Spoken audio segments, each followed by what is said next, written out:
Mi pareja me miró a los ojos y me dijo algo que al principio sonó casi noble, casi triste, casi como si me estuviera haciendo un favor.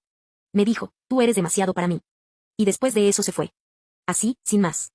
Sin una pelea enorme, sin una traición descubierta en ese momento, sin una escena escandalosa.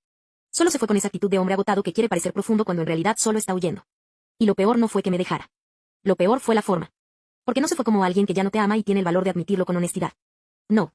Se fue como si yo tuviera que agradecerle su sinceridad. Como si él fuera un alma noble aceptando que no estaba a mi altura. Como si su salida fuera casi un acto de amor. Y durante unas horas, lo admito, casi me lo creí. Casi me convenció de que él era la víctima de mi intensidad, de mi forma de querer, de mi manera de vivir las cosas demasiado en serio. Casi me hizo sentir que el problema era que yo amaba demasiado bien a alguien que no sabía sostenerlo. Pero con el paso de los días empecé a ver todo distinto. Porque cuando una deja de llorar lo suficiente como para pensar, empieza a recordar detalles que antes el dolor tapa. Empecé a recordar sus silencios raros, su distancia de las últimas semanas. Esa forma en que respondía con frases cortas pero se quedaba mirando el teléfono como si ahí hubiera algo mucho más interesante que la persona que tenía enfrente. Empecé a recordar cómo evitaba planes, cómo ya no sostenía conversaciones incómodas, cómo parecía estar ensayando una salida limpia mientras yo todavía intentaba arreglar una relación que él ya había decidido soltar por dentro. Y ahí entendí algo muy incómodo. Esa frase, eres demasiado para mí, no era humildad.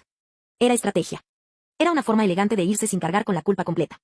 Porque si él decía que yo era demasiado, entonces no parecía un hombre que abandonaba algo valioso. Parecía un hombre pequeño, triste, superado por la grandeza de lo que no podía sostener. Qué conveniente, ¿no? Te dejan, pero además quieren que admires la forma en que se van. Los primeros días fueron horribles. No voy a fingir fortaleza de película. Lloré. Revisé conversaciones viejas. Me quedé viendo el techo en la madrugada como si mi cabeza pudiera encontrar en una grieta la explicación que él no me dio.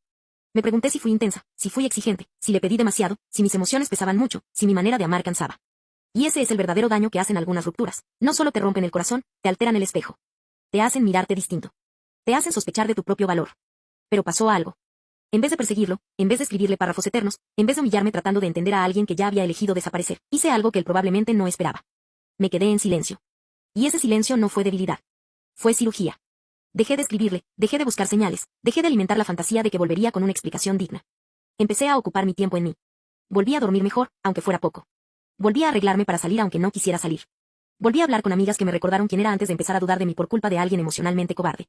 Volví a hacer espacio en mi vida para todo lo que había dejado a medias por sostener una relación que claramente ya estaba siendo abandonada desde un solo lado.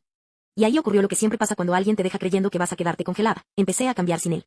Empecé a verme más clara. Empecé a sentir menos dolor y más lucidez.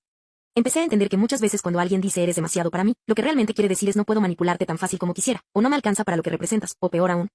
Quiero irme pero sin parecer el malo. Y justo cuando yo por fin estaba dejando de girar alrededor de la herida, justo cuando él ya empezaba a ocupar menos espacio en mi cabeza, volvió. 2 semanas. Solo 2 semanas. Ni un mes. Ni una gran transformación. 2 semanas. Volvió como vuelven muchos, no con dignidad, no con una reflexión brillante, no con una verdad limpia.